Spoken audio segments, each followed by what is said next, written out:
All right. Let's go ahead and start the film finally. I think it was great. We got to talk for an hour and a half. This film's like an hour and a half. It'll be perfect. Yeah, Let's go ahead and get to it. It's on archive.org. We put the link in the chat, or rather it's in the description of the stream. So go ahead and hopefully you guys have had plenty of time to pull it up.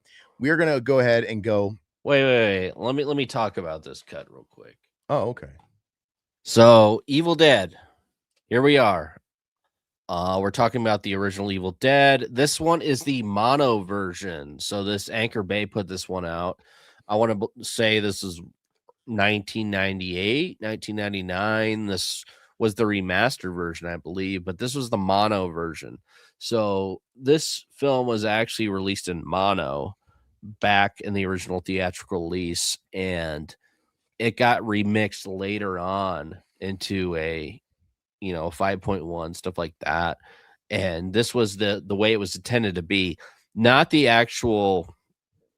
I mean, of course, it got color grade and everything when it got digitally remastered for the video, but we're going to be watching this one, and it doesn't have anything cut out. Some of these versions were cut for certain scenes that we'll get into in the film, but this is on archive.org, and from there we'll be talking about this one.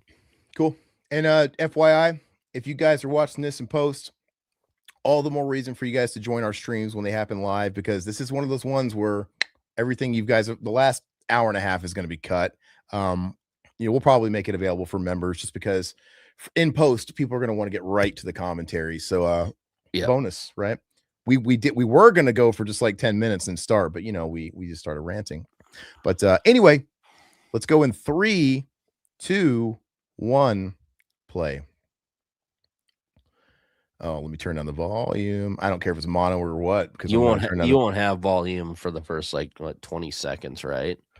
Because, well, I hear like the white noise, the Renaissance pictures. I hear like the no, it went straight to.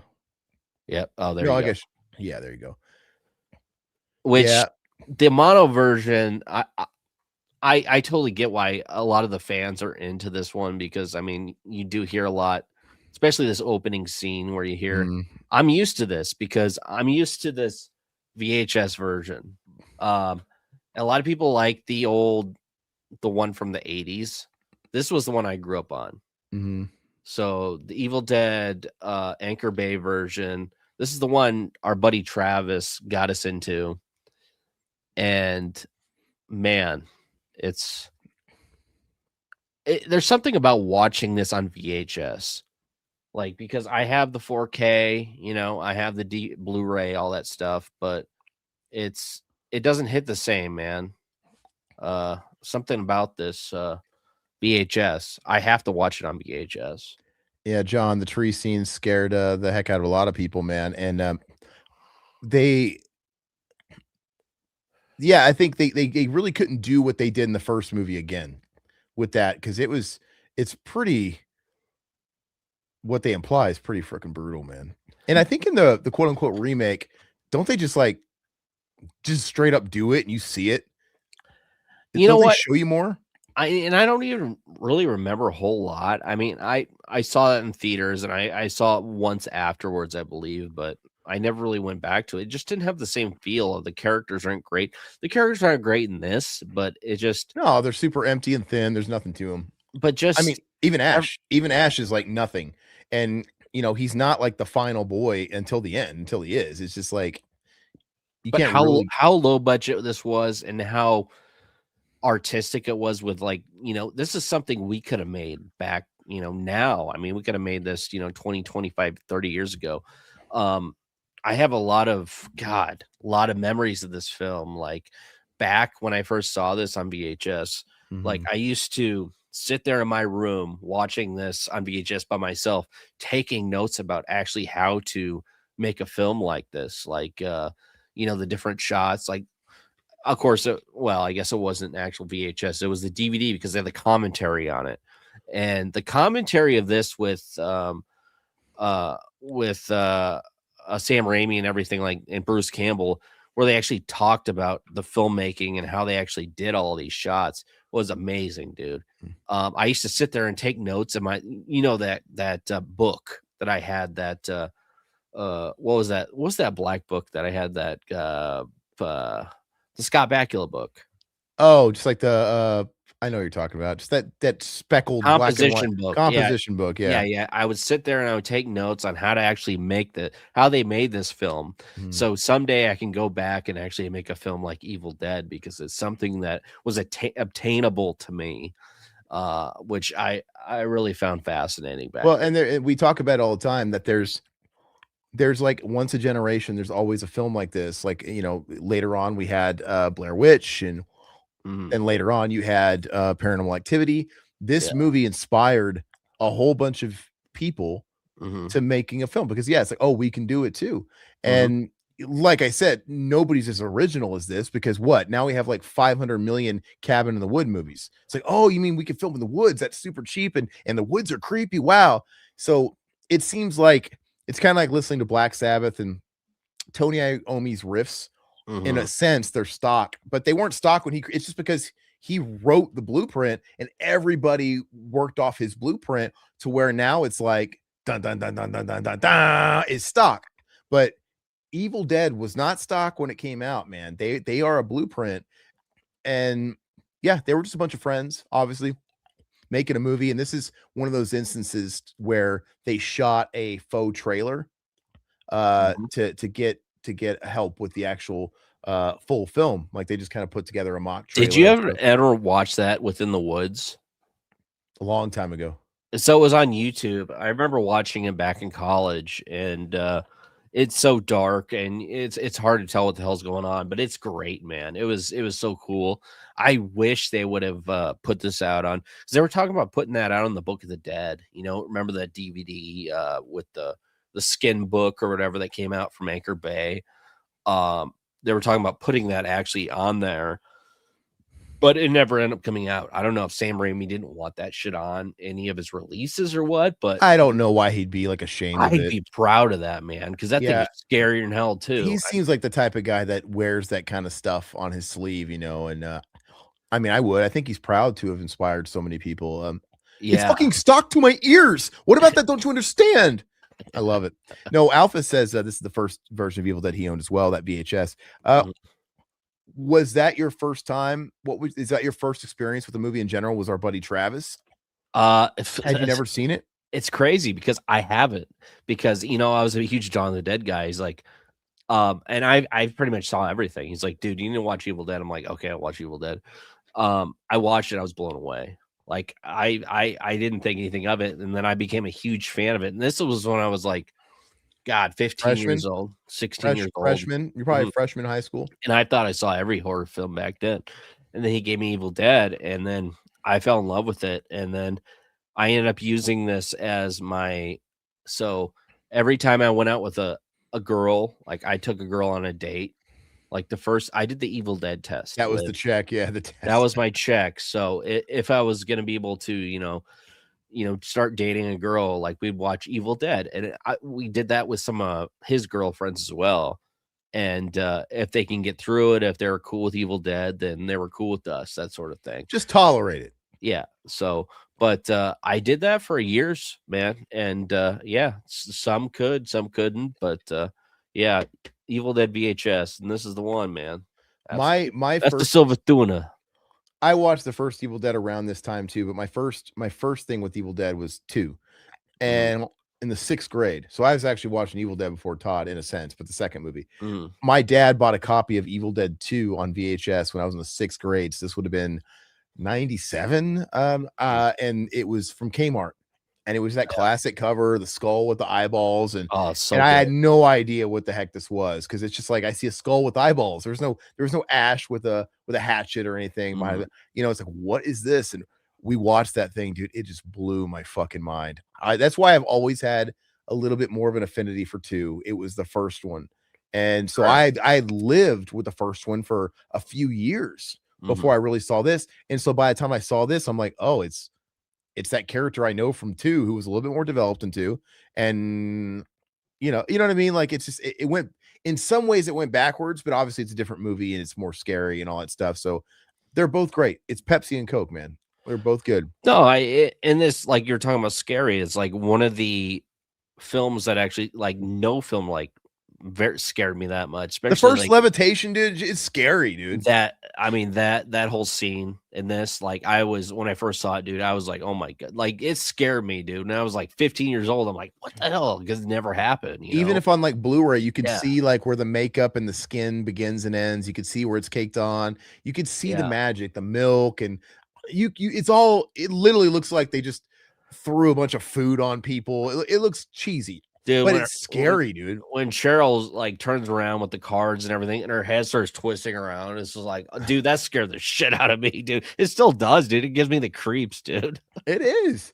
It is genuinely creepy, man.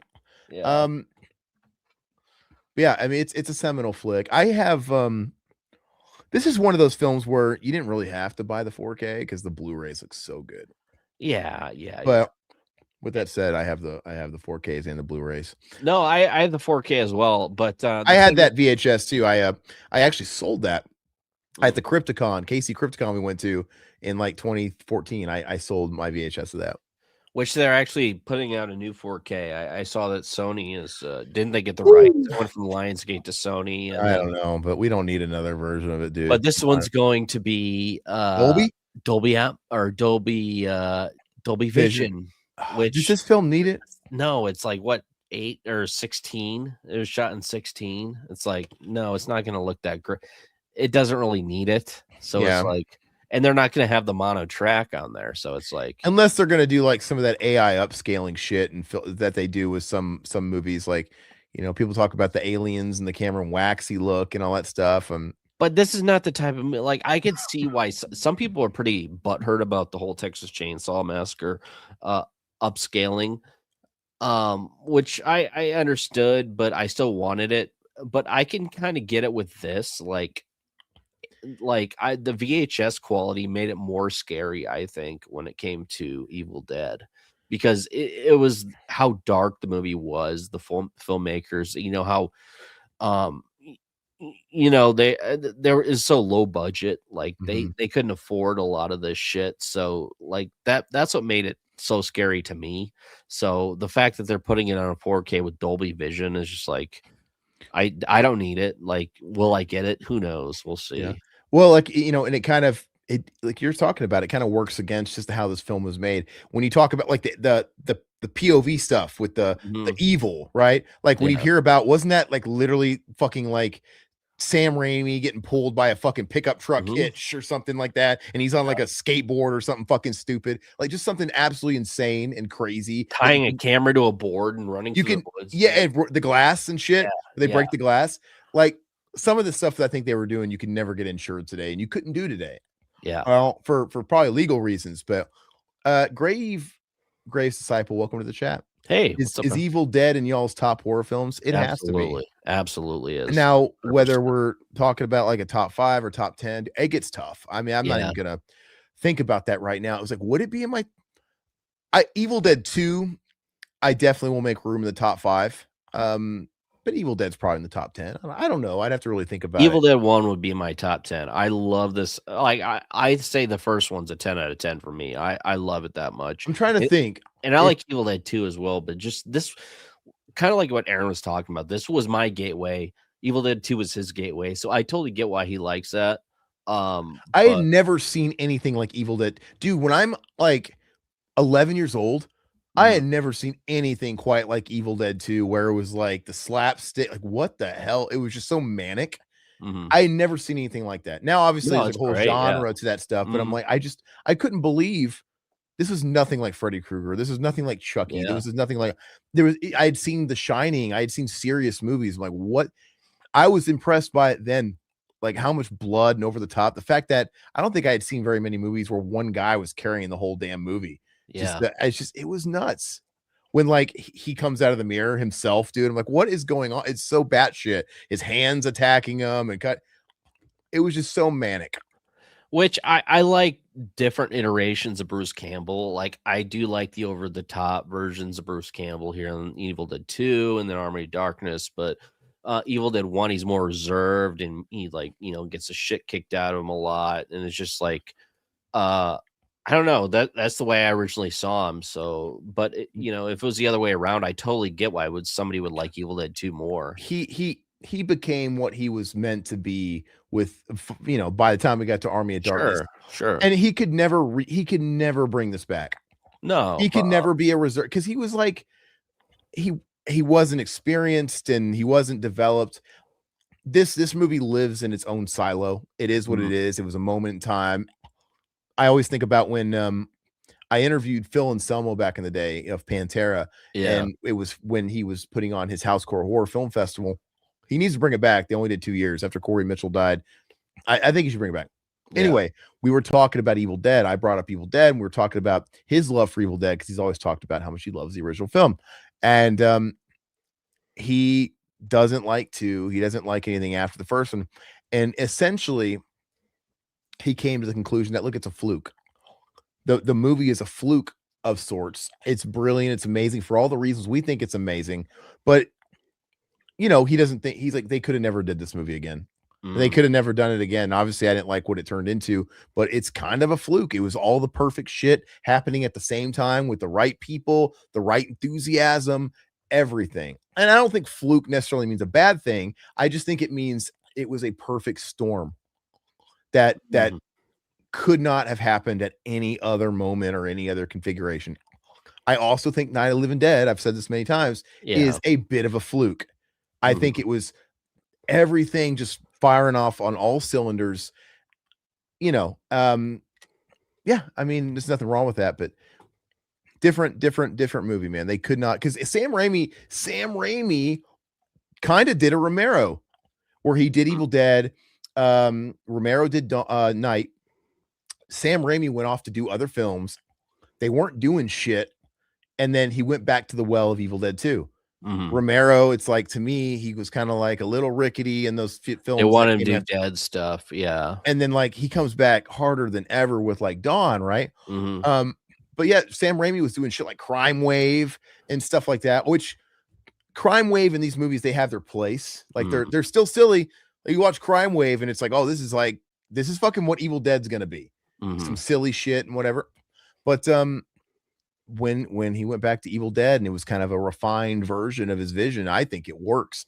I think it's really great. It's like he was taking what he was kind of doing with these movies after Evil Dead that wasn't hitting, and let's mix it with what the people want, and we got Evil Dead 2. But one thing is, I wish I'd be able to go see, like, I know it's not there anymore, but the remnants of the Evil Dead cabin. Just like oh no, I've seen like the location vids and stuff like that.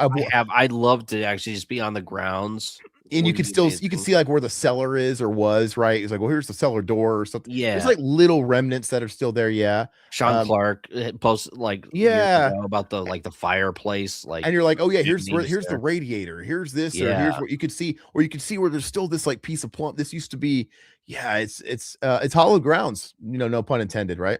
And that would be amazing if, like, somebody would, like, I know it wouldn't be the same, but like restore the cabin in Tennessee at the same spot in the same location, just so people can go back and actually reminisce about, okay, this is the original cabin, but it's actually here, that sort of thing. Like, remodeled it 1-to-1. Yeah, make it some sort of like a historical monument type of thing. Like I love that. Well, man. I could see them doing it, but they'd have to almost make it a museum. You'd have to have real memorabilia. Have like this is the fucking collar shirt Ash wore, and this is here's a hatchet. Here's a piece of this, and I could see that. Like, you do a 1-to-1 replica of it, put it right where it stood originally, and you make a museum. That would be neat. Did anybody ever remember when they were kickstarting like an Evil Dead 2 board game? And because after they demolished the cabin, the Evil Dead 2, they were marketing as, look, everybody's gonna get a piece, like a piece of wood.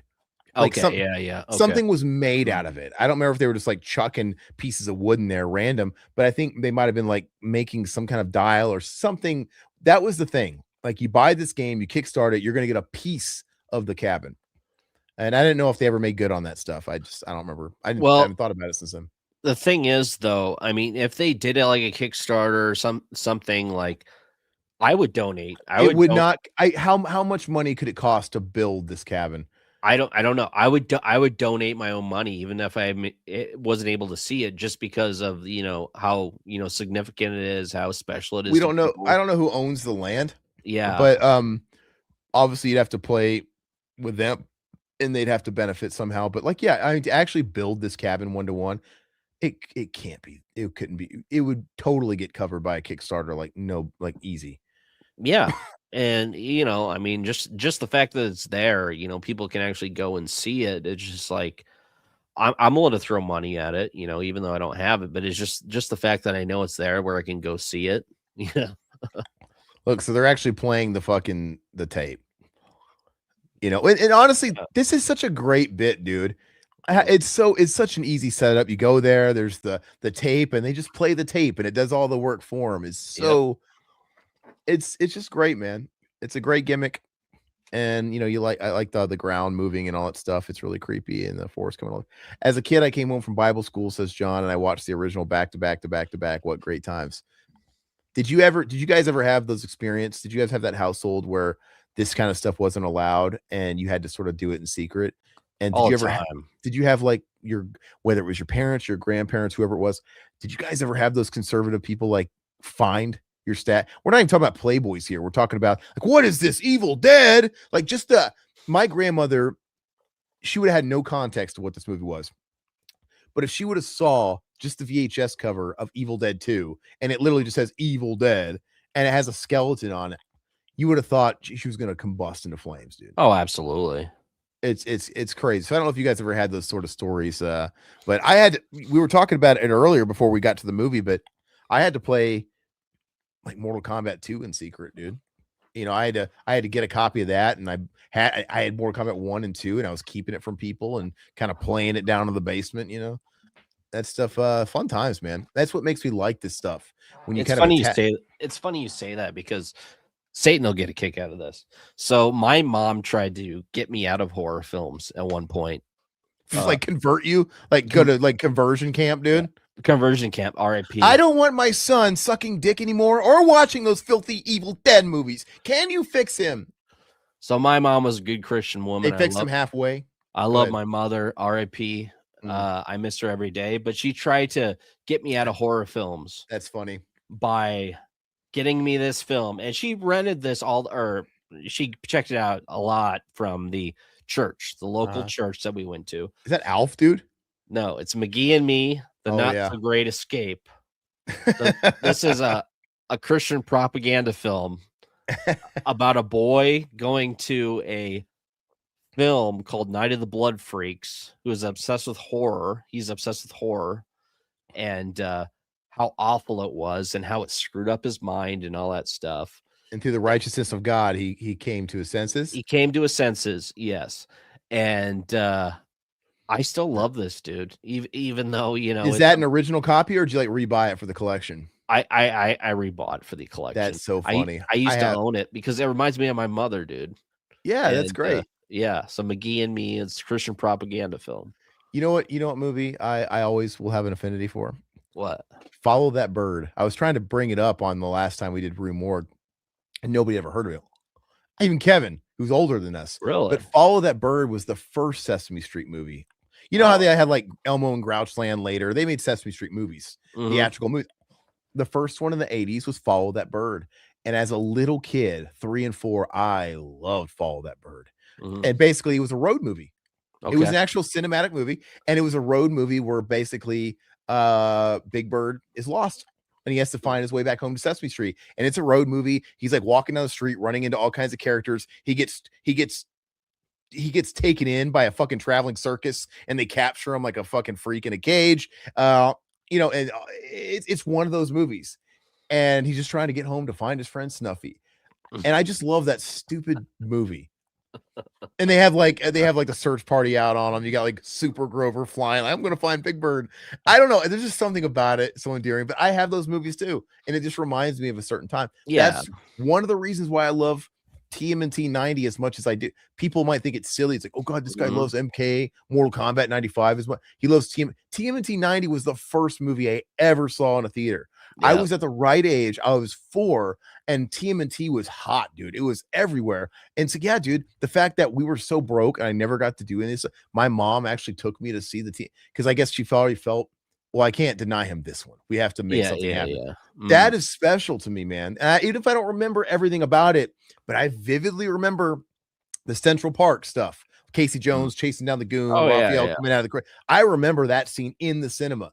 And Mortal Kombat 95, dude, it doesn't get more pinnacle for a 90s kid than 1995. Oh, yeah, That was yeah. it. Like, we were 9 and 10 or whatever you were. That was it. Like, you have a very, like, we were at an age where it's not like foggy like TMNT 90. I remember everything. Oh, We yeah. were at this perfect age. We were just consuming all kinds of pop culture. And you had this thing that was so big, and that all the kids, it was like a community thing. Because, when TMNT was out, I wasn't talking to other 4-year-olds. When you're 9 and 10, yeah, you're all on the blacktop talking about, whoa, fuck, you didn't see the movie? Oh, shit, you're a loser. It's special. And this is one of those movies that's special too. It reminds me of you and our, like I said, our buddy Travis and stuff like that, and seminal films. And the older you get, you have less and less of those.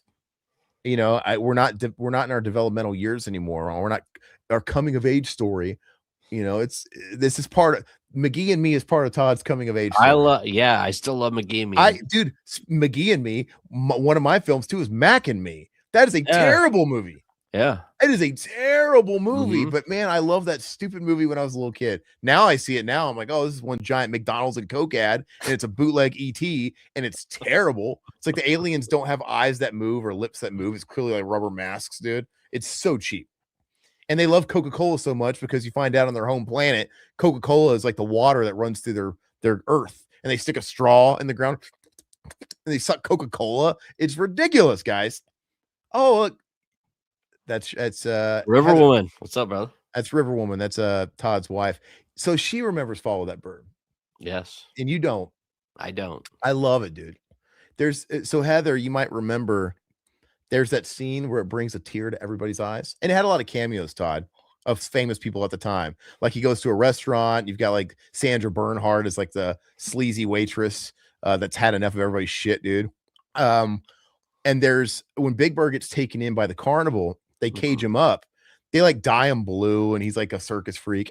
And the owners of this traveling circus is Dave Thomas. Basically, the strange Dave Thomas. Dave Thomas, the not Wendy's guy. Okay. No, the Strange Brew guy. Oh, okay. From Strange Brew. Strange Brew. Okay, yeah. And then the other guy was Shooter. I thought you were gonna be friends. Both those guys who were always they're always doing stuff together, combos.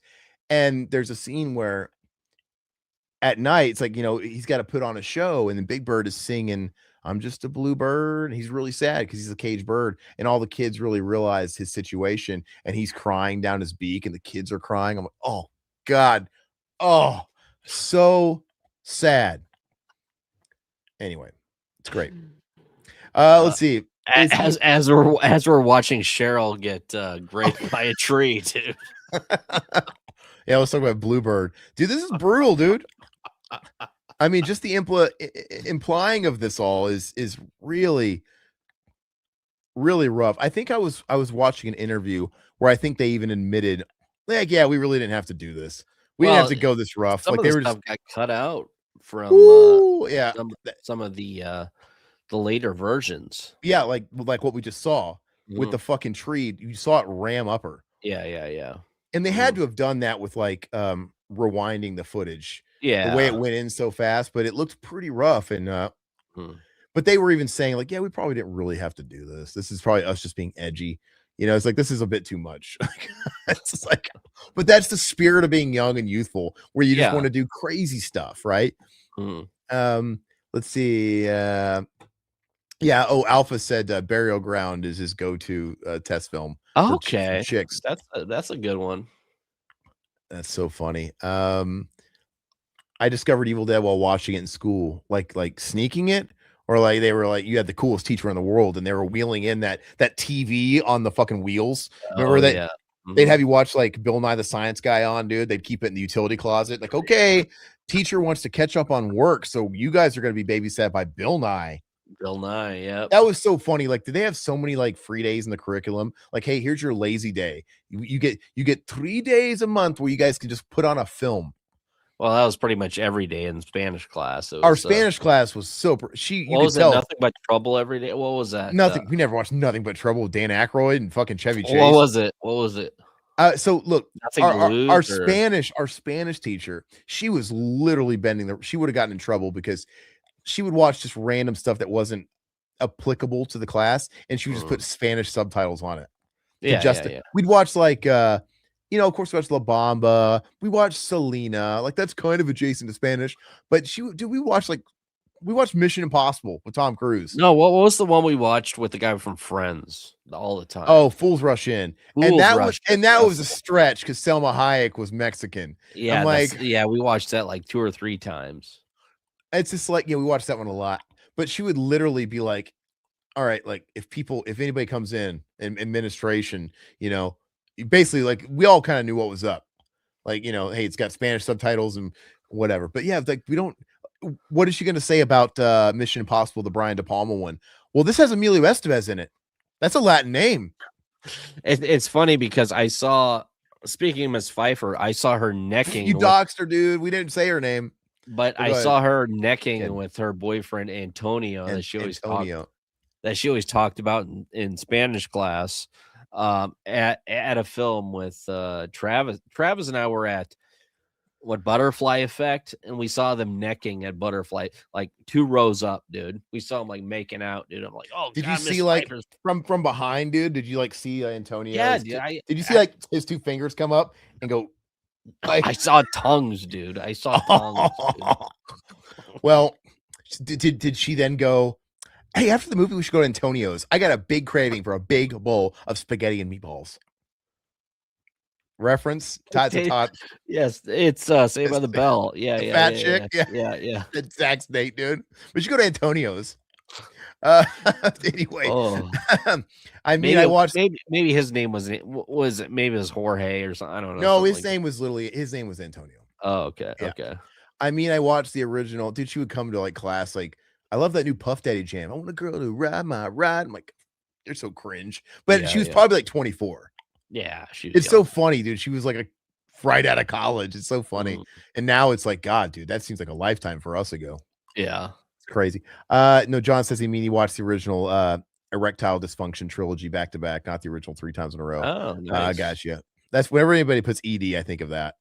Yeah. Raimi and Wes Craven both made their most hardcore films as their first. Yeah, man. Absolutely. Well, Wes Craven was coming out of Pinot films, dude. He was coming out of the smut. And the Mob pretty much funded his first film. I think Raimi probably funded his. Well, I'm sure he had backing, but I'm sure it wasn't the Mob. What's up, Robert? Welcome to the chat again, brother. It's nice seeing you, man. Hey, Robert. Yeah, Wild Wrangler too. How you doing? Thank you so much for joining. Sorry, I'm a little slow to get to these comments tonight, but but no, I appreciate all you guys popping in. It would have been better if Ash was a depressed alcoholic. Well, you know what? Tell you what, we can remake. Sorry, I fucking missed the cough button. I hit the different button. Sorry. We should remake it. We'll remake our own Evil Dead. We'll call it Sinister Unalive. The Sinister Deceased. That's what we'll call it.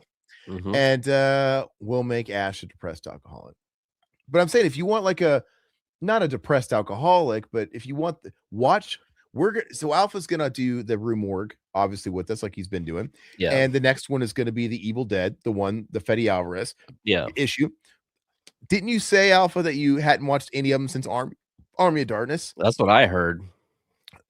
I don't know, man. Like, you might want to watch it. You don't have to, I guess. I mean, it's not that. I mean, I've seen it. I'm gonna rewatch it though. But yes, Mia, the female Ash of his movie, she's not a depressed alcoholic. She's a recovering junkie addict. Yeah. And so it's a similar thing. And yeah, you're probably gonna roll your eyes a little bit, but in fact, that's the whole like setup of the movie. Like, hey, my sister's getting out of rehab. Let's take her somewhere so she's not like jonesing and she can kind of integrate. And it's like you take her to a random like dirty ass cabin in the woods. But this is the early days. This is 2013, so this is like right when it started. His hatred for all these type of films, I'm sure. Anyway, yeah. So it'll be a fun one. I think the original cabin burned down. Isn't that what happened? Was it like How did it burn? Was it part of a wildfire of sorts, or I don't know. I'm sure there was just a bunch of people that I don't know. Who knows? Burned it Robert? down. But yeah, it burned down. Robert likes the whole ED franchise. Yeah, me too, man. I think I'd say the majority. This is what the great thing is about the franchise. Everybody's got their own favorite. Every film is Mhm. so different and unique. So where everybody can have their own favorite. It seems pretty split. Um, and there's some people that live and die by one, like people that love the first one, and that's where they get off. And um, I've met people that just love Army of Darkness and really don't fuck with the first two. But I think most people at least appreciate and kind of like all three. I think in different ways, and I do. I would actually rank them. 1 and 2 are so close. When I say two wins because of pure nostalgia, because it was my first, but they're really close. I can easily say Army of Darkness is my least favorite, but I like Yeah, Army. me too. Yeah. I enjoy I like Army it too. too. Yeah. I just wish Army. That's why I love 2 so much, because it's the perfect balance of the silliness, but also the violence and the gore and all that fun stuff. I Army of Darkness always felt like a PG-13 movie to me. Yeah. Mhm. That's why it's always really funny when he drops that one F-bomb, like in the middle of the film, because it's so potent, because there's like no swearing. He's like, they're all saying, hail, hail. It's like, yeah, get the fuck off of me. It's always really funny. And but the violence is extra cartoony, and it's like a lot of cutaway violence. It's really silly. That's what's so great about Ash vs. Evil Dead, because they finally got that turned up to 11 Ash mixed with the Evil Dead 2 gore. It's great. Yeah, and so Army of Darkness was really popular back in high school. Like people were saying, like everybody was saying, like Army of Darkness, like they were just championing this movie so much because it was everywhere. I mean, it was on cable all the time, it was on like TNT, Joe Bob Briggs, that sort of thing. But Evil Dead, people really didn't talk about Evil Dead and Evil Dead 2 for some reason. Like it was always just Army of Darkness. Like it didn't make any sense. Army of Darkness was Universal, and it's kind of Yeah, weird how they even funded a movie like, hey, we're gonna make a movie that's a sequel to Evil Dead 1 and 2, sort of. We're not gonna call it Evil Dead at all, and it's gonna be positioned as more of an action hero thing, and yeah, it's Universal. It almost is like its own thing. I'm actually kind of surprised that it actually directly connects to Evil Dead 2, because if you kind of remove that connection, it feels like its own damn movie. yeah, Yeah, like you said, because it does feel like a studio film, and it does feel like kind of like PG-13. That thing would come on in the middle of the day on TBS, yeah. WGN, middle of the day. You weren't seeing Evil Dead 1 No, in the middle yeah. of the day. Here you go. Shit Oh scare. god. Yeah, it's really, really creepy. That's man. Still Yeah, to this day, dude. it's very, very, her contorting. It's very Lord. effective, man. Alpha says he has a piece of the cabin. What's the You story will there? die. How do you have a piece of the cabin? Is it from the game thing I was saying, or I think they might have sold that at they have a Living Dead they have that Living Dead weekend shop. I think they have some of the oh, cabin there too. I guess there would be a lot of little pieces depending Yeah. on. I would buy a piece of the cabin. I don't think I'd be able to say no to that. How much can I ask? What were they charging for a piece of the cabin? I don't know how you'd price that. I still think they like the museum, Living Dead Museum, I think they have some of the Evil Dead stuff in there too. I just don't know how you'd price that. Like, yeah, it is a fucking just piece of fucking shrapnel wood or whatever. But it's got history, but it's still a piece of wood. Like, how do you price that? I don't know. Graves Disciple. I missed my shot seeing the Evil Dead cabin, and I live in the whereabouts of where it was. Oh Shame. man. Oh wow. So that's a Hey, you can still bummer. go to the grounds, dude. It'd still be cool just to be there. Yeah. Hey, I feel the same as you, man. I'm Like, I lived 30 miles from the Hey Dude Ranch, from that show mhm. Hey Dude, and I didn't go. I'm still upset that the airport, the Dawn of the Dead airport's, gone now, Yeah. but like just the fact that if I can be in that, vicinity, it would still be amazing. Well, yeah, and that's all the more reason it's important that, we're going to Living Dead weekend this year. And, Mhm. Todd's never been, he's been talking about it for I don't know how long. And I always am like, it's not the same. Are you going to go see Hot Topic? It's not the same. But I told him, I think last year I finally wore down, and I said, look, tell you what, next year, I promise we'll go next year. and it was the last year, and I'm like, well, yeah. So yeah, but it's not going to look the same, but yeah, he would regret it. He would regret it if it got tore down or turned, demolished, and a Walmart went there, because it's really not going to feel the same when you're walking over the Walmart. Like, oh, Yeah. this somewhere in this Walmart, Ken Fourier was. It's not. So, real quick, funding for this film is in order to get funding for Evil Dead, the crew went around hustling family, friends, doctors, lawyers for money. They shot a short, which we talked about, within the woods, was shown to potential investors. The goal was to raise $90,000 to shoot the film. The end of securing investors, figured production costs. The film ended up costing about $350,000 and $400,000 to make. So, which is more than fucking Undertone. yeah, that's crazy. Alpha, how much was Undertone in 2026? Wasn't Undertone like 300 grand? Well, they didn't have any special effects. I mean, and it was all digital, right? I know, but this, I'm just saying, in the currency of the day, that was a lot of money. And I'm sorry, yeah, there are effects, but I'm just saying they had a lot of Karo syrup.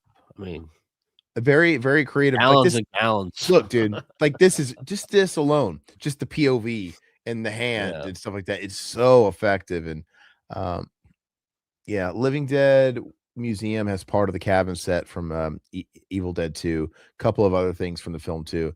You mean like, so it's just a museum, like we can't touch it, or can we buy it? It's not like a gift shop, right? It's a museum. I want a piece of the cabin.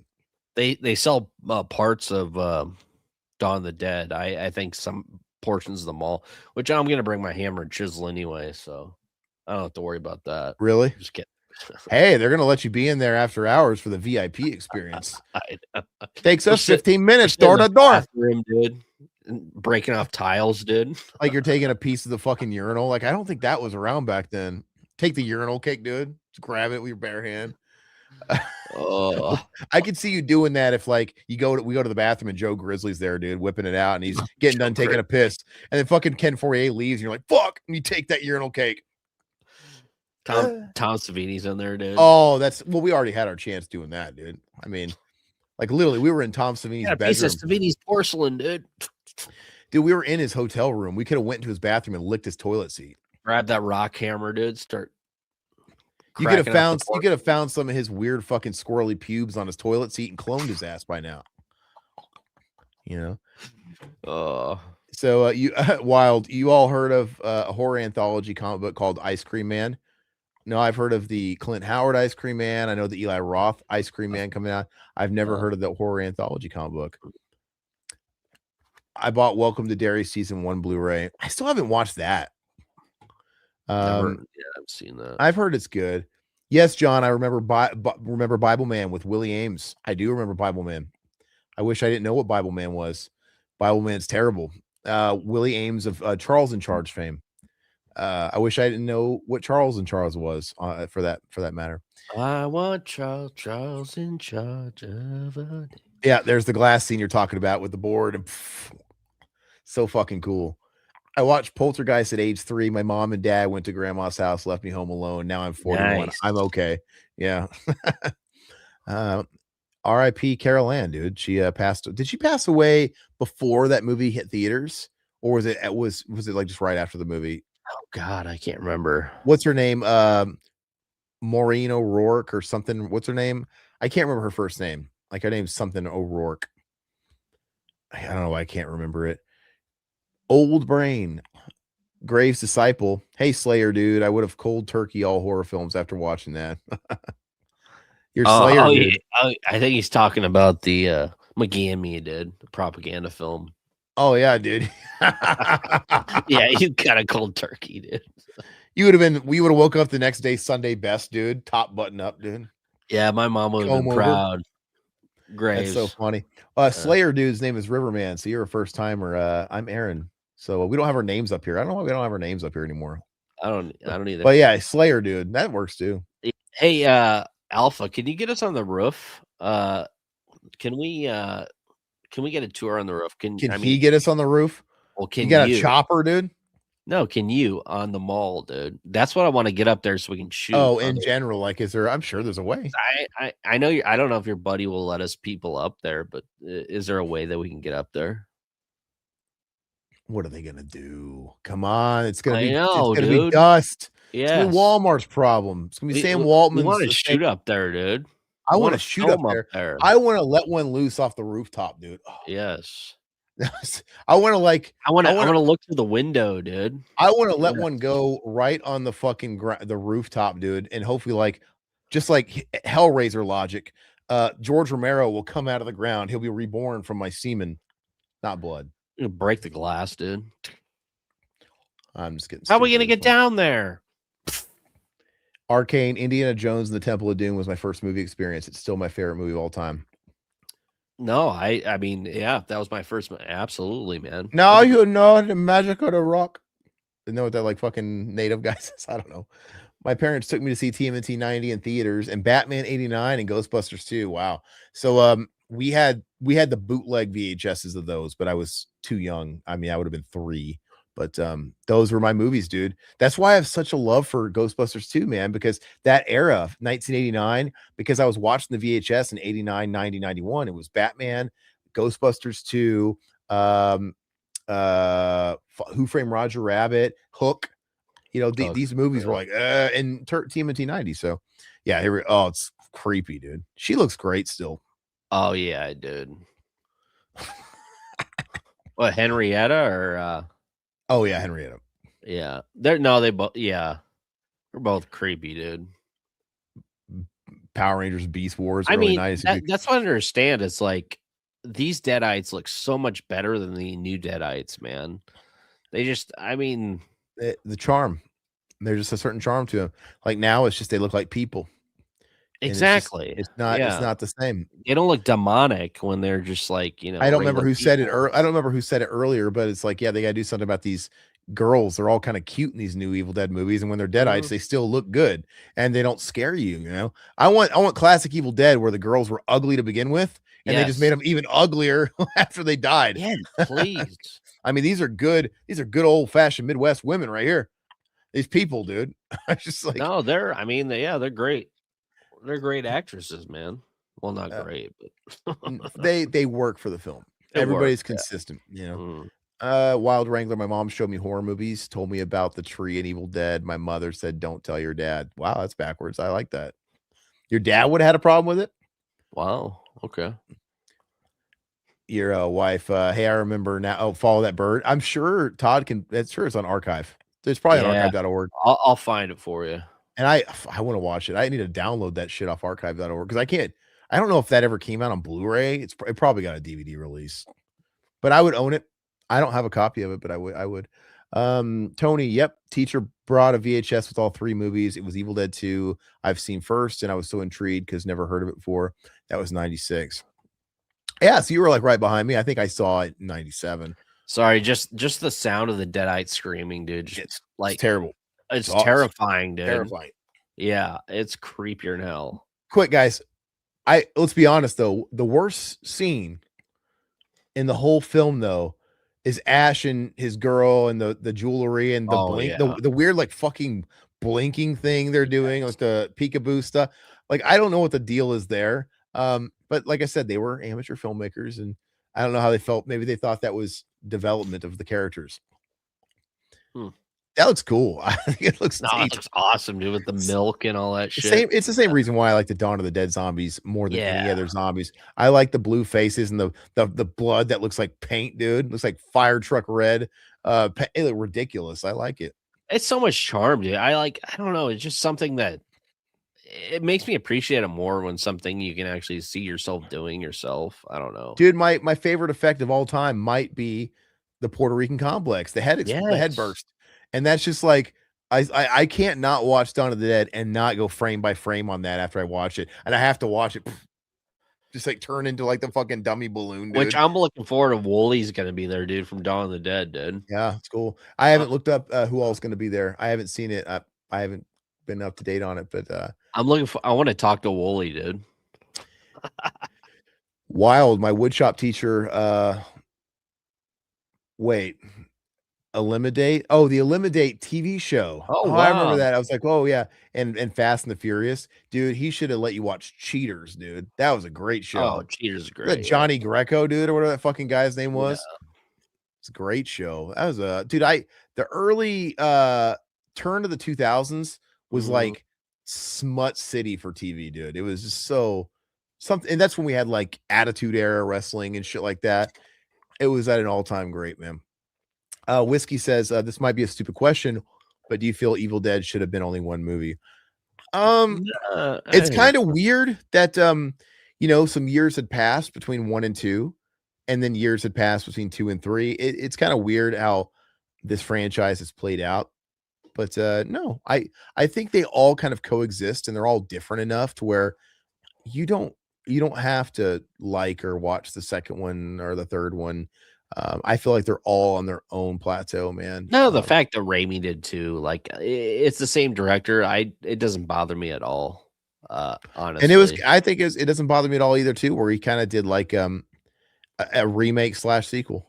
Yeah, yeah. It's like a remake slash sequel slash it's a remake redo slash sequel, where Mhm. they eliminate all these fluff characters, right? Don't they basically just recap I think people have made the argument for some reason that Ash was coming back to the cabin, which makes no fucking sense. They just kind of recapped and simplified the first film, and then it turns into the sequel. I don't know. Well, and you can kinda say the same about Romero. I mean, what Night of the Living Dead, it was pretty a dark tone, and it was, pretty groundbreaking for its time, and then Dawn of the Dead was more of a comic book movie style, zombie film, and then Day of the Dead was really dark, like, you know, a lot of special effects, gory. It's like some of these directors, I mean, each film is their own unique film, so I don't mind it at all, personally. No, 100%. Like I said, they all coexist, man. I don't think they impede on one another at all. Let's see here. What movie is the best companion to watch with Evil Dead? That's a great question. Oof. Evil Dead is so unique. What would go well? Because Uh, it would be a it wouldn't be like pairing Pepsi with Coke or what. It'd be like you need something that complements it. It'd be like fruit and cheese. If this is the cheese, what is the fruit? so if I was gonna watch Night or Evil Dead, Is Evil Dead 2 a cop out? Can I say Evil Dead 1 and 2? I would watch Evil Dead, Dead and then Alive? I watched Night of the Oh, Demons Night of Demons used to scare the shit out of me, yeah. And they're because similar. There's like a similar vibe, right? there's similar vibe, there's a similar tone in special effects and everything like that, and it just, um, I don't know. I always think of, like I mean, sure, this Evil Dead's early '80s and Night of the Demons a little late '80s, but still has the same tone to it. Mhm. That's a good one. John, honestly, possession is kinda like a drug addiction. I think it's poetic. It's an interesting Hmm. statement. I'm addicted to possession. Let's get out the Ouija board, dude. Yeah, after Army of Darkness, I had no interest. Well, they waited so damn long. Yeah. It's like, I mean, Well, if he had no interest, he needs to watch Ash vs. Evil Dead because I think he might have fun with that if he likes Army of Darkness, well, we don't man. know if he liked it, but if you we don't know Yeah, if he liked Army, but if you enjoyed Army, I think if you enjoyed I think it's his favorite. Oh, okay, Like, that's right. Yeah, it yeah, is your favorite. It Yeah, Ash vs. Evil Dead is Army of Darkness mixed with the mhm, violence and over the top gore of 2.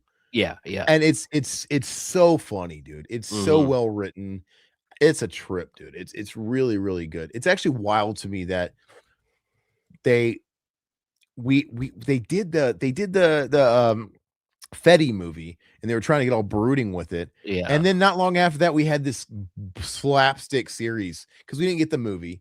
But I'm like, it's just so crazy that these two things existed at the same time because they couldn't be more different.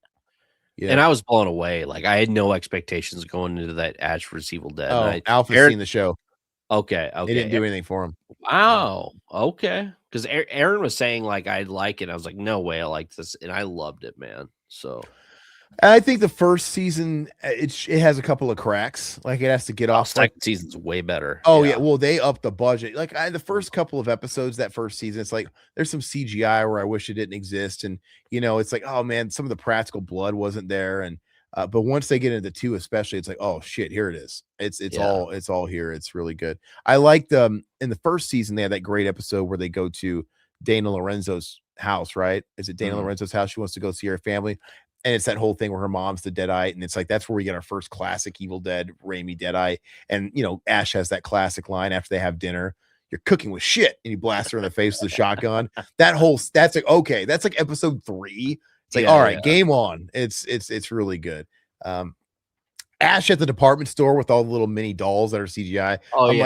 It's kind of funny, but I'm like, where's the gore, dude? Was Cheryl, was that season 3 or is it when they go back to the cabin? I don't remember if that was 2 or 3. Okay. Where they go back to that Evil Dead 2, which is so fun, dude. Yeah, it's a lot of fun. That's doing member berries right.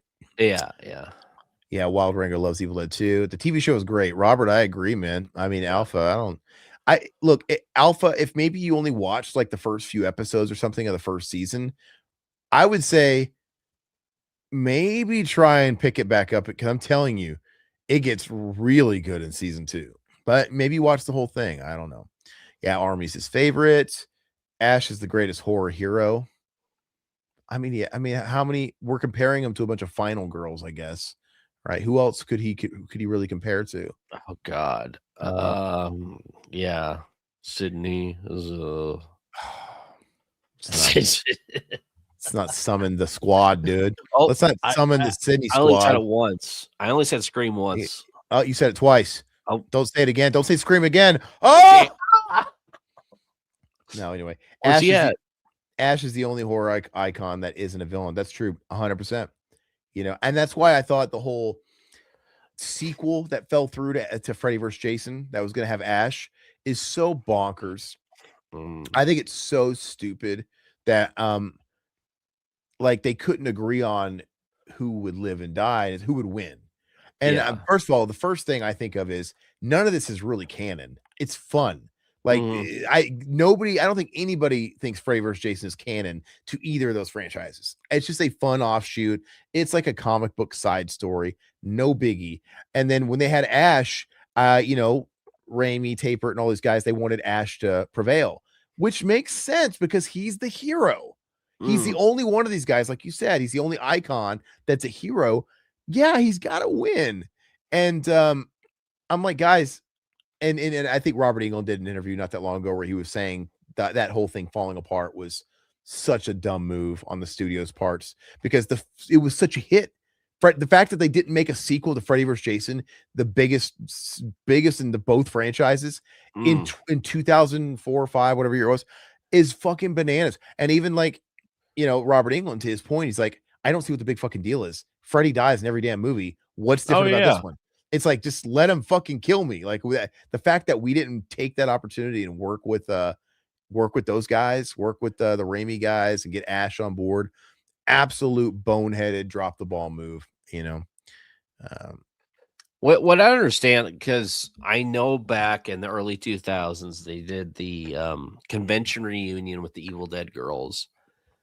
Why haven't they done that? Like, why aren't they still capitalizing on that with conventions? Like, I don't understand why these girls wouldn't be like, maybe they married rich.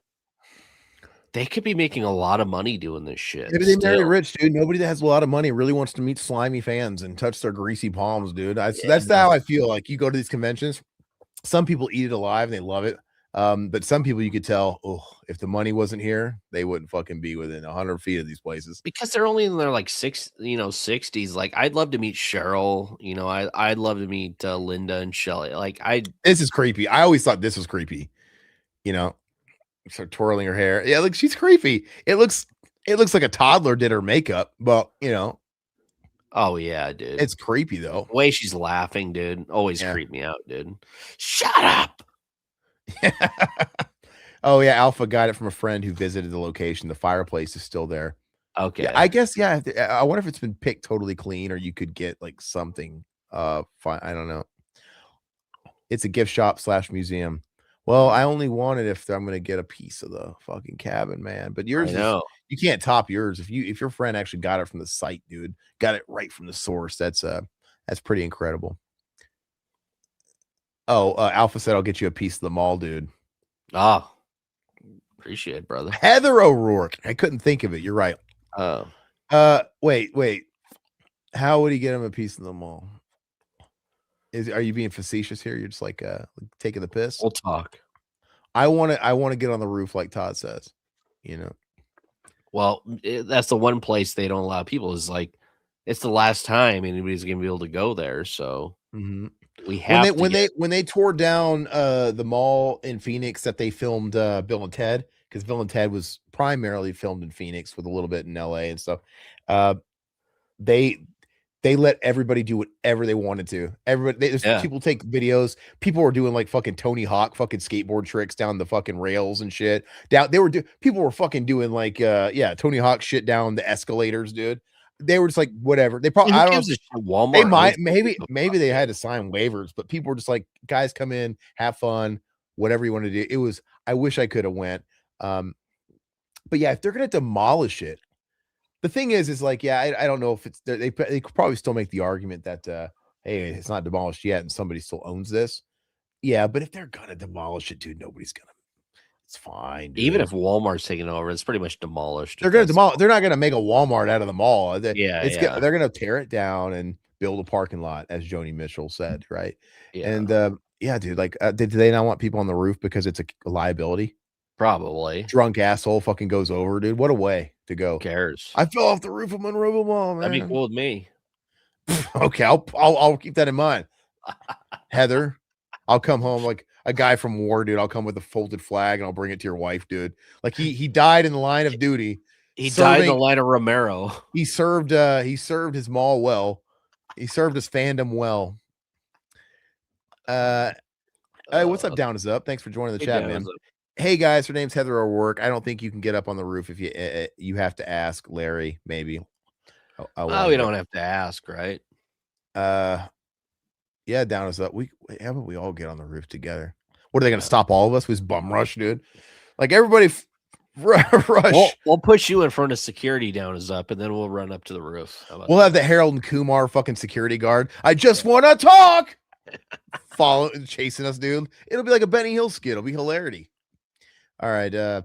Alpha says, I know how to get up there, but unfortunately it's off limits. I've tried. They won't let you up there. Buzzkill. We'll find a way, right? Just like what's Life his name? Finds a way. I was gonna say Bill Pullman. It's not Bill Pullman. Goldblum, dude. Jeff Goldblum. Life finds a way. All right. Get your actors who peaked in the 90s straight, dude.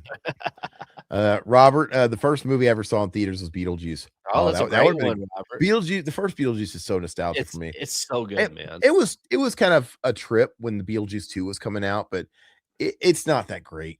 And you watch it once and it's Beetlejuice 2? Beetlejuice. It stinks. Yeah. It's an okay watch the first time, but after you watch it's like, God, what is with that subplot with the dead boyfriend? And there's like multiple plots going on. Very forgettable. They should have just focused on Beetlejuice's dead wife. That's a good plot. And him having to that's a great plot. And they're like doing too many things. And yeah, but the first one, it's not going to hurt it. The first one's classic. So Arcane says, I'm guessing you don't like Temple of Doom. No. So I like it. I was never an Indiana Jones fan, and I just never watched it. And it was always on like USA Network and always in syndicate. And I just never was interested in it. I didn't watch those movies until Kingdom of the Crystal Skull was coming out. And my buddy at the time was a huge fan. He was like a little old, like at least 10 years older than me. So that was like his childhood. And he was like, I want you to go see Kingdom of the Crystal Skull with me opening night, but let's have a marathon. So we literally had a marathon of 1, 2, 3. And then when Last Crusade was done, we timed it to where we went straight to the movie theater to catch our showing of 4. So I watched all 4 of those movies for the first time on the same day in sequence. And I have to say, I didn't have the nostalgia goggles on. And I know everybody hates Kingdom of the Crystal Skull, but I watched them back to back for the first time. And I came out of Kingdom and I'm like, I just felt like another Indiana Jones movie to me. I think it's just the rose-colored goggles, right? It's the least best.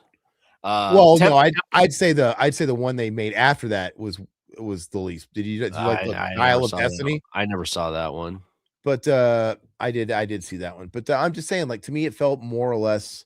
I guess if I had to pick a favorite, it's actually Last Crusade, just because I think Sean Connery and him are funny, and I like it's like a buddy movie.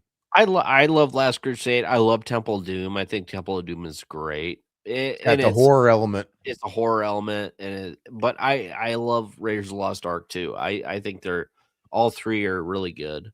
I don't know if I have a favorite when it comes to like when I got older. I think my taste might have changed. Like originally when I was younger, I think it was Last Crusade, and now it's probably Temple of Doom and then Raiders of the Lost Ark. But I mean, I'm splitting hairs at this point. Down is up. Asking Alpha, how far? I'm curious. Did you go to Romero's offices in downtown Pittsburgh? Did they let you up on the roof? He says we got up on roof of 247 last year. Got very lucky. Nice. That's very cool. Wilds. I remember Power Rangers and Beast Sport. You guys are talking about Power. You guys remember Reboot? You guys remember that fucking weird ass looking Donkey Kong Country 3D show, cartoon, dude? Mm-mm. Fucking whack ass 90s CGI, man. One speaking of that whack ass 90s CGI, there was a special they put out on Fox. It I don't know if it was like positioned to become like be a pilot that could get picked up and become a series. And I don't know, but they put out this special for Crash Test Dummies. It was a Crash Test Dummies cartoon, but it was all 3D animated, and it was marketed as a TV special to launch the toy line, where they had like the Crash Test Dummies that exploded the limbs, the dolls. Oh yeah, I used to want those when I was yeah. And so, like I said, I don't know if the plan was to ever actually like secretly, if this says, well, we'll make a series out of it. Sure. Maybe it was too expensive, but I remember vividly when that thing came out, and I love it. And my mom or somebody bought us the VHS tape, and I think it came as a matter of fact because we had the Crash Test Dummies. We had the ones that exploded, and I think maybe they bundled the VHS tape with it. And I love that stupid thing. And fun fact, it's on YouTube. I hope they never take it down. I still watch that at least once a year. I go to bed. It's like 25 minutes, and I watch it. It's just the same 25-minute episode over and over again. There's no other episodes. Rip it, dude. So you don't have to worry about it. Well, I should, but I'm telling you, I love laying in bed and watching this stupid 25-minute like Fox Kids special. It's so feel good. No, I remember I remember I stayed home sick from school when I watched it on TV for the first time, and I'm like, and I just have great memories of it, man. I love it. Would have been a great. I wish it was a whole show, dude, because I would have watched the hell out of it. I'll go back. Was that Robert? Was he talking? Are you talking about the Deadstream, the movie that came out in 2022? It's about the streamer. That movie is really cool, dude. If you haven't seen it yet, it's about it's kind of like a found footage. Well, it's a live streamer, and it's pretty interesting. So I'd recommend watching that if anybody hasn't seen that yet. It's I wasn't thinking too much going into it, but it's a pretty crazy movie. I have to. I'm making the last half of this year different than the last year and a half because before my wife got pregnant and all that stuff, dude, I was watching a new movie almost every night. I was like really just like, yeah, I'm gonna watch new shit and get all the stuff off of my list. My letterbox just was really huge. In the last year and a half, dude, I've watched so little new stuff. It's just pathetic. But I've been catching up. I've been watching a lot of stuff this week. Like I watched Companion last night. And what'd you think? What'd you think of Companion? I liked it. I really liked it. Yeah, it me too. Yeah. You know, it had a little bit of that modern touch with like the the gay robot and stuff like that. Is that hysterical? It was kind of funny, dude. Like, so funny, dude. His boyfriend and stuff like that. I watched a bunch of movies. Like I said, I watched Predator Badlands. I watched The Dictator, dude. I never watched that. What did you think of Predator Badlands? I told you I liked it. I mean, it was a solid 6 or 7 out of 10. Yeah. It was like Walt Disney's Predator. That's what it felt like. You know, they had like the Grogu character, the cutesy, but it was still a fun movie. I'm a sucker for anything Whalen-Yutani, so it's like I'm going to give it a little bit of a biased edge to it. I watched this like Netflix movie called Apex with Charlize Theron and Taron Egerton, and it's a huge part of it is kind of like a surviving the game type movie. But it does something different with it. it's a fun, as far as Netflix movies go, this is one that sometimes Netflix movies are just real shit, dude. Like Yeah. real shit. But then sometimes they're like, oh, this is what a 90s mid budgeted movie would have been in the Okay. theaters. Like a Yeah. movie Yeah. like Breakdown, Yeah. something Yeah. that probably Yeah. cost $30 million that won't that sometimes you get those quality. Like, okay, Sure. this would have been in the theaters in the 90s. I'd say this is one of those movies. It was fun. It was a good watch. But yeah, Companion I liked. I thought it was, it took elements from movies that I you could tell where some inspiration came from, but I thought it was really well written, really well done. I Jack thought Quaid's great in that. Jack Quaid was really good in it. Sophie Thatcher she's a fox, dude. Yeah, She's and there's obviously yeah. some like undertones to like abusive relationships and stuff like that. But it was, everything's got to have like a big message to it now. But it was good. It was very entertaining, is very engaging. And I really liked it. I think I gave it like a 7. I'm pretty You gave it a 9. I saw you give it a 9. But Yeah. I could understand it. I think, like I said, I think once you get to like 7, 8, 9s, it's like it's all like splitting hair things. But I really liked it. I thought it was really good. Was Jack Quaid is bossing around his gay robot Lucas, dude. This Yeah, is he's like, thanks. He's like, thanks, babe. It's so funny, It's dude. so funny, dude. Yeah. I don't know.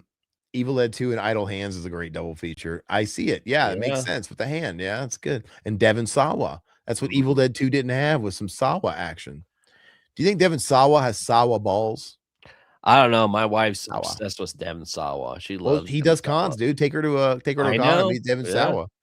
She wants to go to the Vampire Diaries. She loves Vampire Diaries, so any of those cons. Do you think most of the signatures he does is like, "Can I keep you?" Like the Casper line. He probably does a lot of this. Probably.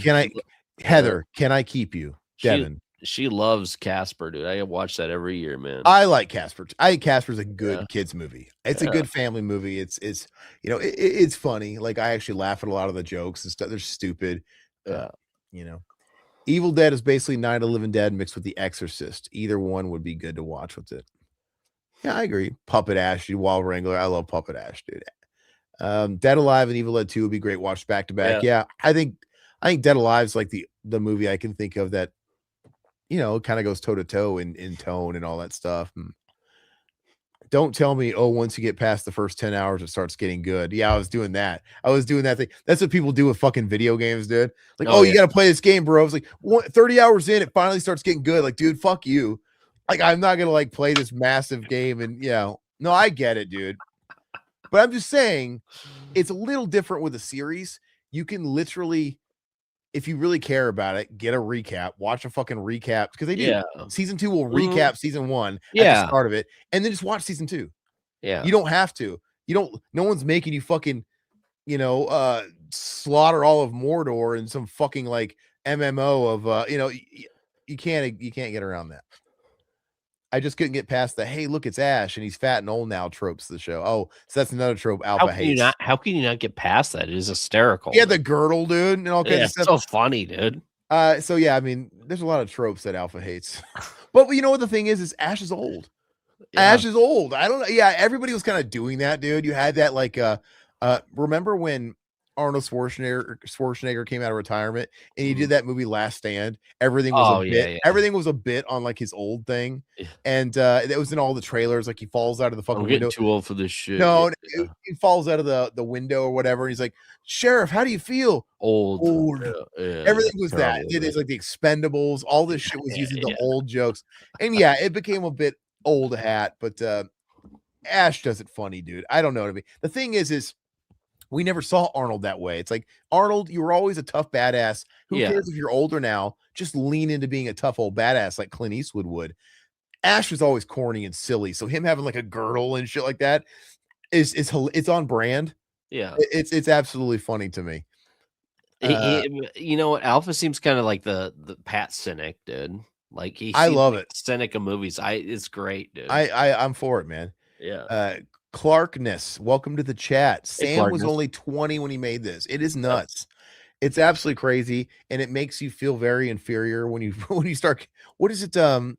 What is the expression? Comparison is the death of like happiness or satisfaction. Death is comparison is the death of satisfaction. Something like that. Like, but you can compare yourself to so many geniuses that accomplished such amazing things at early ages, and they kind of got their path solidified early on. I mean, Mm. that's a great thing.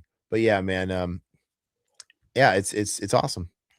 That's why I find it weird that I don't think he would be against having Within the Woods on anything. He seems to really embrace. I mean, like I said, he has that indie. Even though he makes a lot of bullshit now, he has that indie spirit about him. The fact that he's turning over the keys and making the Evil Dead franchise a vehicle to give up and coming filmmakers their break to that next level. I think it's awesome, man. To me, that's a real spirit.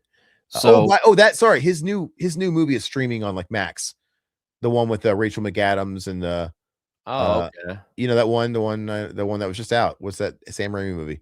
Send Help or something? Oh, on Yeah, Max. it's on Max. Okay. I was on Max last night, dude. I was like, oh, there's so many of these new movies that came out last year that are on here, so I got to like get caught up, man. So that's gonna be I think that's gonna be our next like husband wife watch. You know, Yeah, I need to watch that. So the location is, oh, sorry, real quick. The crew originally wanted to shoot in Michigan, but winter was soon approaching, so they made a trip down south to scope out some locations. Ended up choosing Tennessee because they believe since it's further south, it'd be warmer. In a rolling wooden hills, isolated cabins they could shoot at. The crew arrived on November 11th, 1979. They were able to locate a cabin with the help of a Tennessee Film Commission, but later found out the cabin was no longer available. The owners apparently got cold feet and pulled out. The crew were lucky to find local guy named Gary to help them locate living quarters and another cabin on November 13th for the shoot. and the house is like right next door, just like right by the cabin. And they talk about how they all just kind of like bunked. It was like the modern equivalent of like an Airbnb. God, that'd be great. The whole cast and crew, they all just kind of bunked in this house. And I literally think they just walked. Like I don't even think they had to drive. I think they just lugged all their shit and they walked to set every day. God, that'd be so much fun, man. That's real indie spirit. That's literally what you and Yeah. I or whoever would do, like when you're in high school. And they were like 20. It's Mm. just yeah, it's really, really incredible. Wild Wrangler, Jason Goes to Hell has the Book of the Dead in Voorhees' house. Yeah, I've seen that Easter egg. And there's like the people have that fan theory argument, like, was it Jason's a deadite then? That's why it became like this unkillable thing. He's got deadite powers. And I think it was just a fun nod. Somebody was having fun, It's just like somebody was having fun in Predator 2. They started this whole thing where they put, in the Predator's trophies. In Predator 2, when he goes up the spaceship, Danny Glover's up there and he sees like a trophy room, and somebody thought it'd be fun to put like a xenomorph skull. And it started everything with like the AVP comics and the games, and just very cool. Go ahead. Real quick, this is interesting fact for the production of the film. So when the crew arrived at the location of the cabin, they discovered the cabin was overgrown and had 4 inches of cow manure all over the floors. The cabin had lower ceilings, virtually no doors, no electricity, running water. The cabin didn't even have a real cellar. They found out from the Tennessee Film Commission that the cabin dated back to the Civil War era, and the builder of the cabin was struck dead by lightning right before laying the last brick of the chimney. So Damn, that's cool. Interesting. Nice. There's chimney right there.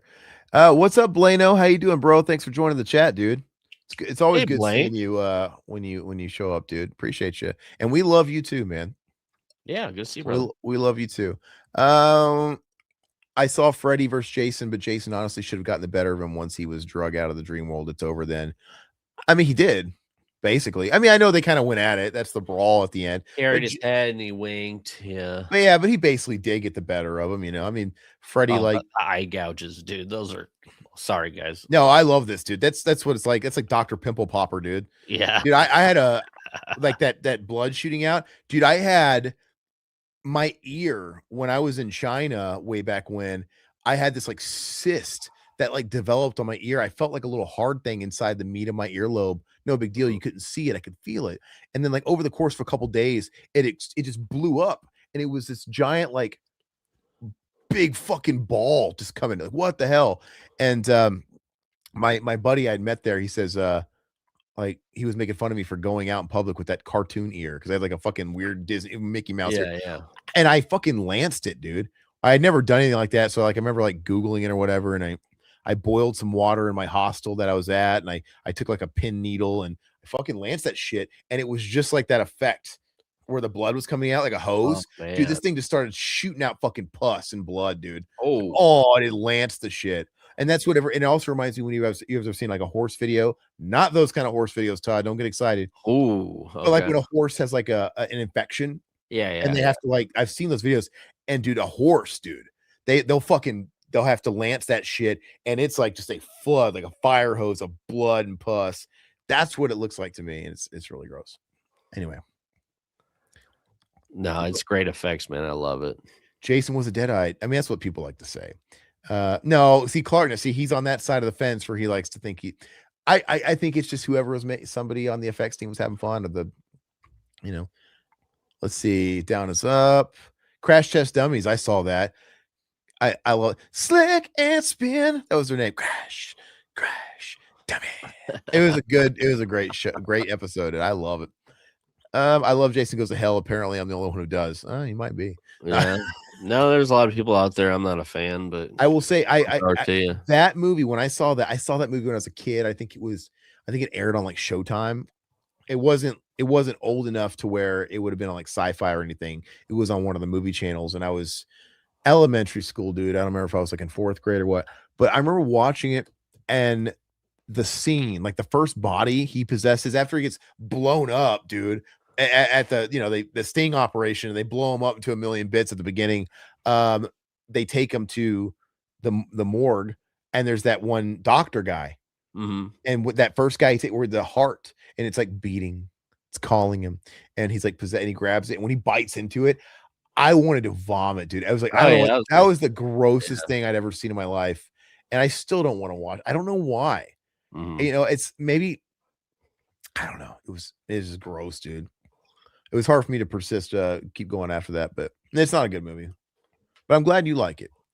Wild likes it too. Has his fans. Think of Jason as a campfire story. Companion was amazing, Blano said. I went in blind and loved the twist. I try to avoid trailers. Yeah, it was kind of I'm with you, impossible, Blaine.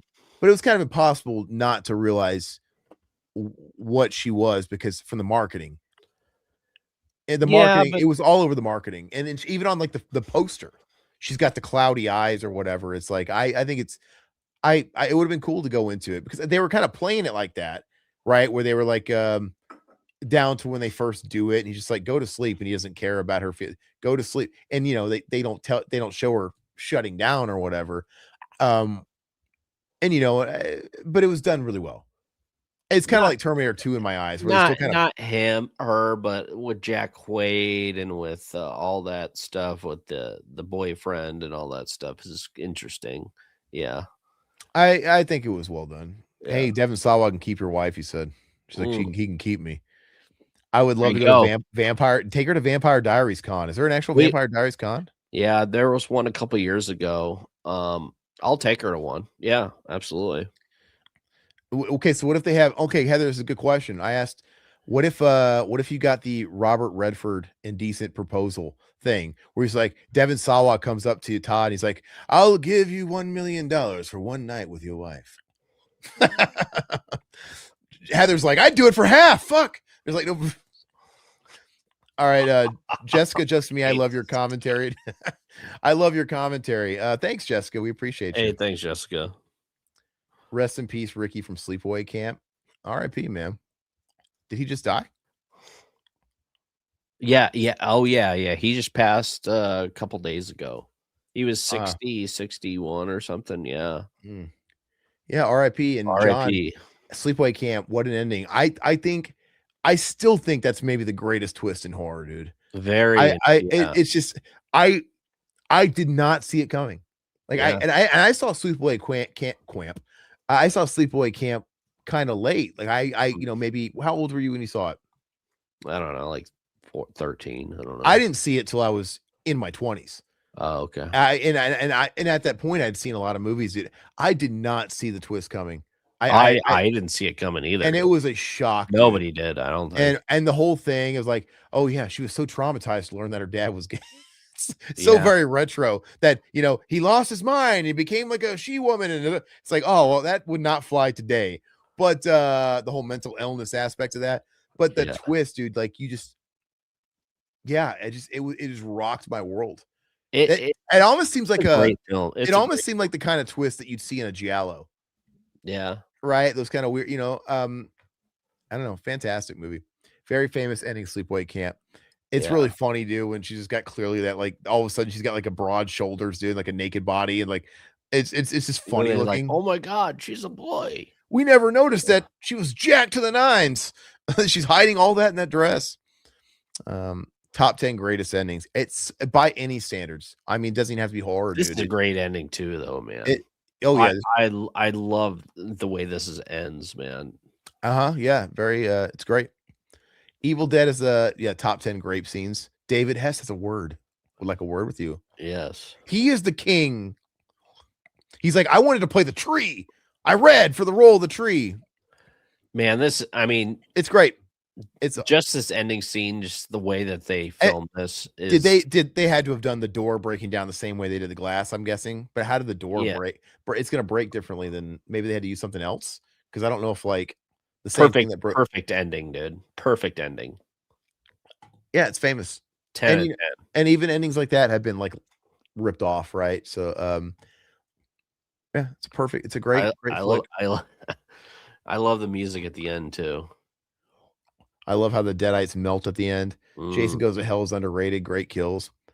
You know, it's a lot of people like it, man. Once every decade, I might get an itch to watch it. Like maybe there's something I missed here.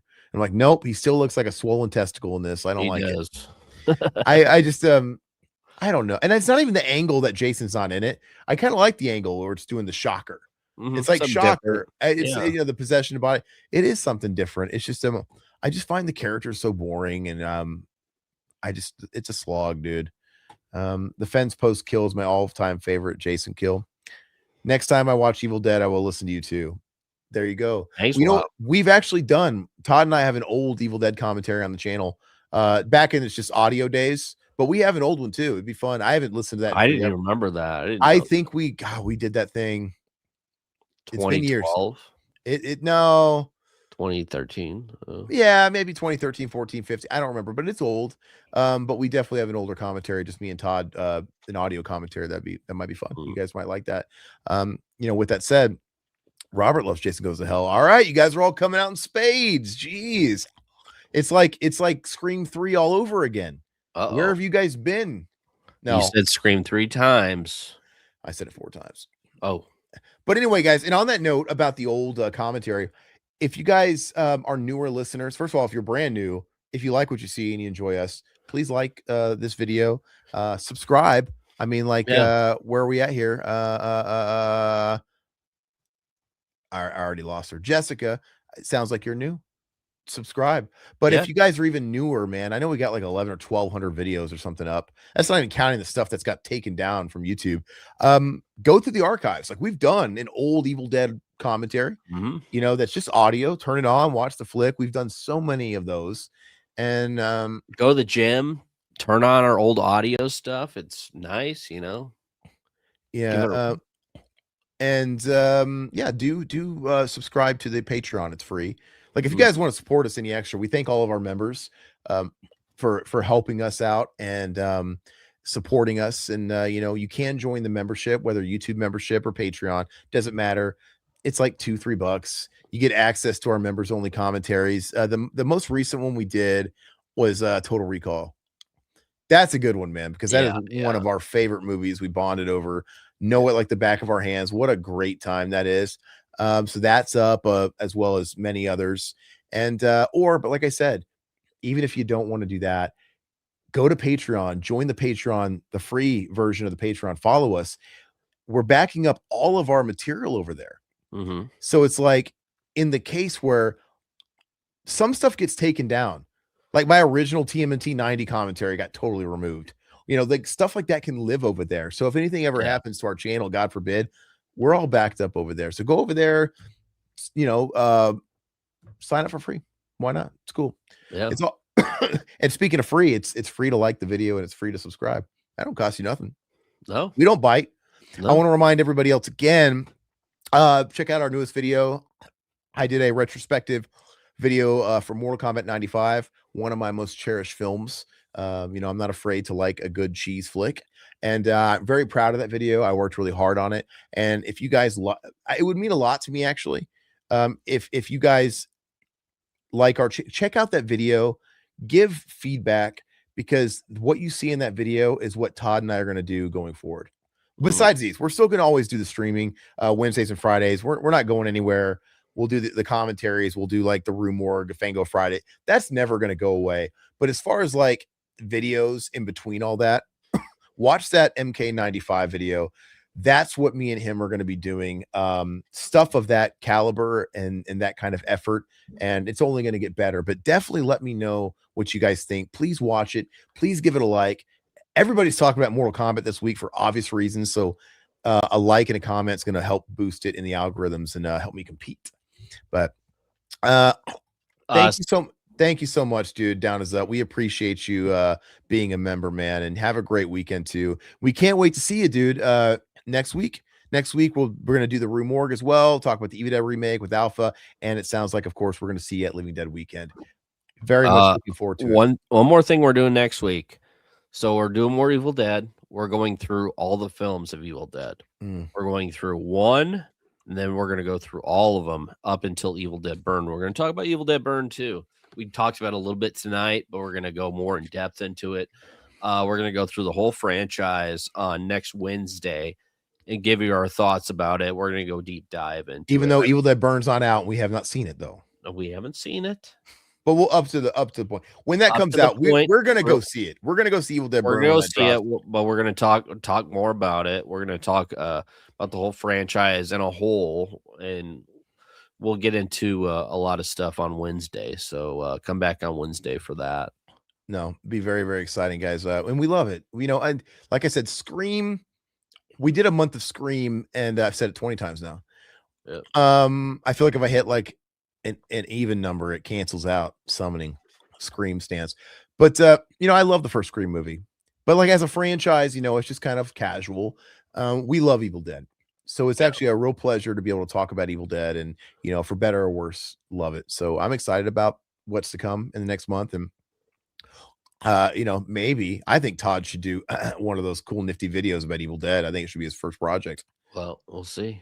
I think it needs to be, but let's see. Go listen to Revival House, Pet Cemetery, and Brain Scan commentary, classic comedy.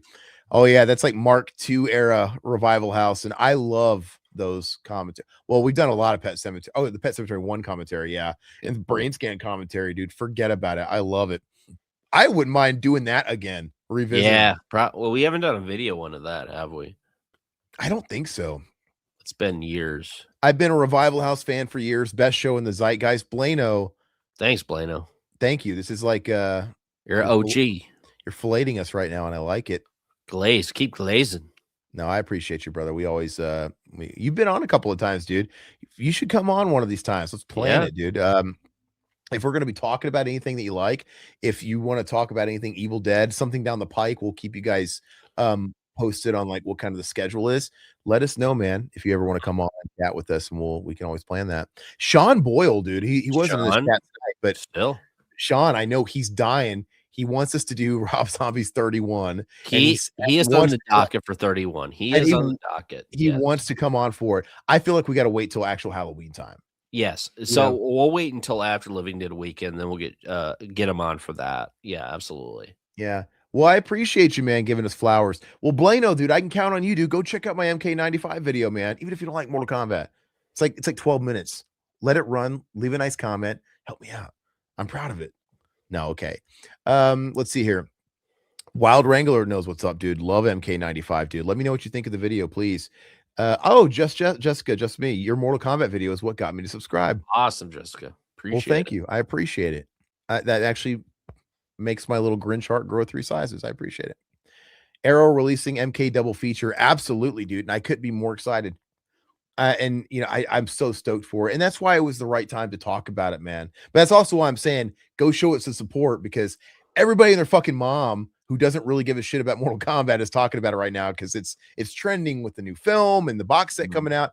You know how like a lot of the blue tubers do. We've talked about this before, but I don't know how they afford to buy everything that comes out under the sun. We've talked about that, but you know, when TMNT box set comes out, everybody acts like it's the second coming of it's just like they all loved it. They're not talking about it in between though, but they all loved it. When Trick or Treat, the Sammy Kerr one, is finally getting that Synapse release. It's about time, finally. They probably just watched the movie that year. I'm just saying, I love Mortal Kombat 95.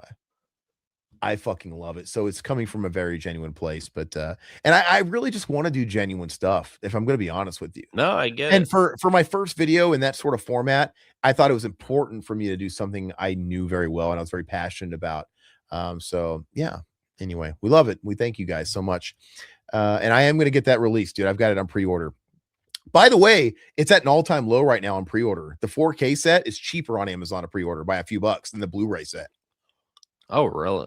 Even though I'll have to pull the trigger finally. it's under 40. It's like 30 something bucks for the 4K set, which is probably still out of top. Do you think I can sell the second one for 20? I don't know. I'm just kidding. It just depends if they actually release. I don't think they're ever going to release them a la carte because I'm just kidding. You know they had to bundle it. It's like, well, if you want MK1, you got to take this shitty second one. Fuck. I know. I'm just kidding. Let's see here. Blaine says, super stoked to listen to you guys rant about Evil Dead. So much to cover. Can't wait. We love it. Yeah, we got a lot coming up, man. We had a great time talking here tonight. Robert, have a great weekend, everybody. Yeah, you too, brother. Everybody be safe. Everybody have a happy Mother's Day. For those of you that have, mothers in your life, do something great for your mom. Yes, you have wives that are mothers, maybe do something great for them. Be safe. Have a good time. Enjoy your family. And then when you can have room, come back and listen to.